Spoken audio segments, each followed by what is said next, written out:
Okay, this is a lesson I want to do about the importance of basically having, a seasoned tongue.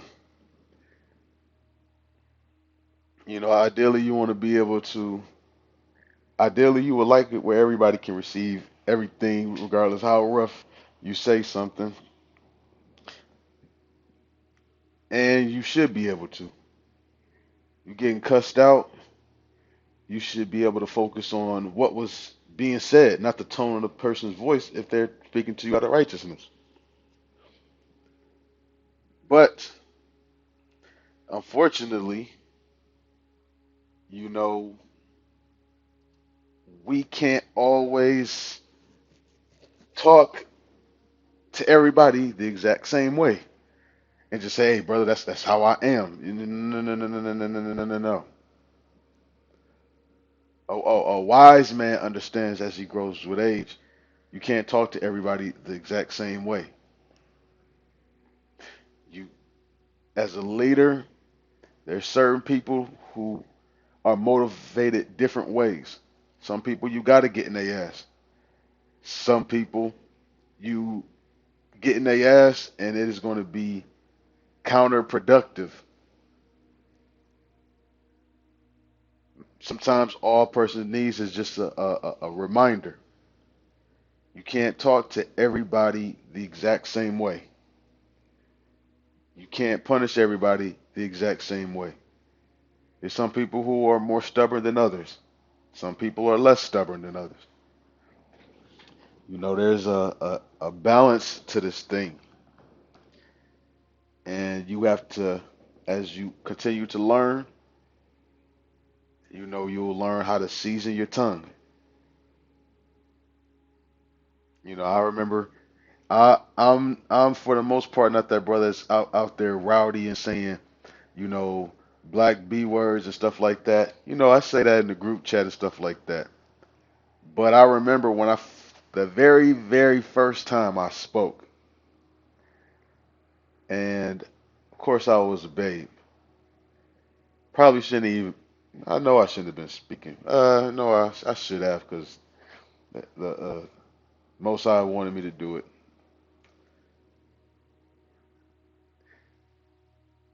And I spoke, and that same day we had a fight at camp, and I was basically speaking. The way I was speaking, it was very, very rough. I had no regard to who was walking by. You had a bunch of drunk Edomites going to or from the Tiger game. I can't remember if it was going to or from. I'm assuming from, so they were drunk. And I was speaking very roughly, and there was this guy on the camera who was part of our camp for maybe what, a month. He was he his skin was white. He could have, we believed he was a Jake. That's why we allowed him in. He was doing the camera. I forgot his name, but he had got a. I was speaking rough. I was putting that vibration out there, and brothers was like really behind me, and they was, I could see what the type of spirit I was coming with, and I kind of set the tone for a very, very rough speaking session. And needless to say, the guy that was holding the camera, the white dude, he got punched, and we had an altercation at camp, and this Edomite got pushed down, and we had to basically dip out and leave.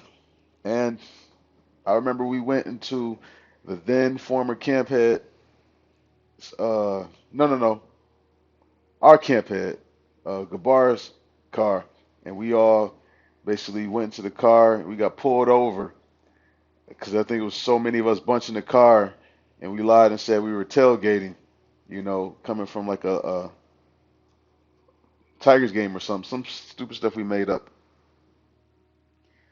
and Most Side was with us, and we didn't get pulled over. I mean, we didn't get a ticket or anything like that. But I remember, like, damn, like there was a that happened, and I remember I was speaking another time, and this had to have been during like Pride Month, like the same year. Yeah, the same, about the same year, and it was like to be like Pride Month, and I'm getting on homosexuals and stuff like that, and I remember, you could have just let them walk by, but I remember I'm antagonizing them and stuff like that, and I'm doing it verbally, and I remember an altercation almost happened, and the brother got pissed off, not at me, but at the faggots. I don't know if they were trying to antagonize us back and like twerk or do something, but a particular brother had punched the window. He didn't break it, but he punched it. And I remember, like, man, I kind of put that vibration out there a little bit. And I had to examine myself. I'm like, damn, the first time I spoke, there was a fight. And I'm like, I can't really talk like this. It works for some people, not for me. If I go out and start calling, homosexuals and stuff like that, and while they're walking, it's gonna be a fight. People, I don't know what it is about when I speak.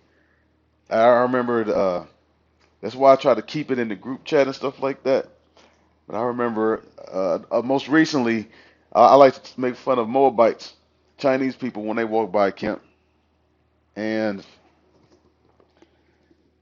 I do this Chinese riff that ding ding ding ding ding ding ding ding. It's like an inside joke, and he heard me, and he basically wanted smoke. And again, stuff that I say, you know, like it like the brother should come basically like kind of eased it. You know, I wasn't about to fight him, but I mean, hey, I'm not about to back. You ain't about to put your hands on me neither. Excuse me, 1 second, Naki.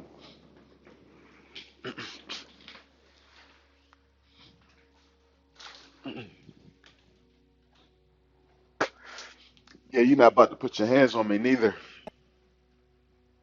But I was just sitting there, like, damn, like my words again. You know, something about me. When I even most of the fights I've been in, it was how I spoke to somebody, what I said. You know, I can really hurt somebody with my words. I understand that. Salakia, this was just my personal testimony. For not bringing out precepts, but we're gonna get to some precepts now. This is Proverbs 25 and verse uh where are we at? This is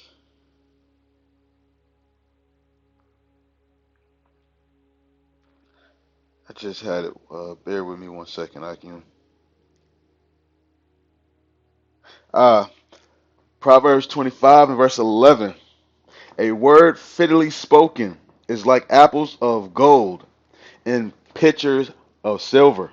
Now imagine you got this uh, pitcher or this bowl of silver, pieces of silver, and then you got gold apples. It's right on the money. It hits at the right time. You know, after you get seasoned in this thing, you grow in this thing, you understand how important your words are. How important, you can start a riot with words. Say the word fire in a movie theater, I think that's illegal because you can cause excuse me, a riot. Your words, your tone of voice, how you say things is very important. Sometimes you do have to light a fire in somebody's ass. Sometimes you got to speak to somebody more gently. Is different tones of how you speak to different people. Some brothers never learn that. Some brothers believe that you speak to anybody in any tone, and if they can't receive it, that something's wrong with them, and something's wrong with all of us. True indeed. But sometimes a brother may not just be able to receive it from you. I mean, that's because ultimately, what do you want? You want your message to get across, not to condition them necessarily to understand and learn in the way in which you speak. You want them to get the message across. So if you can get the message across with being rough, be rough. If you can get the message across with your words being like honey, then do that. But it requires for you to be mindful. This is 2 Corinthians 13:5. It says, examine yourselves whether ye be in the faith. So now this is talking about examining yourself. Examine yourself. You have to look within that mirror. You have to look in that mirror. You got to look at your flaws, your strengths. You got to say, okay, this is what I'm good at. This is what I'm not good at. You got to examine yourself. A lot of people don't want to. Why? Because it requires them to see what? Their own wretchedness. And people cannot handle dealing with their own wretchedness. This is Romans chapter 7, verse 24. O wretched man that I am, who shall deliver me from the body of this death? He said, O wretched man that I am. Now this is Paul. Moses asked the Most High, he said, please don't show me my wretchedness. Moses, the most righteous man that was on the earth at that time. He didn't even want to see his wretchedness. How much more us. So that's why we don't like to examine ourselves.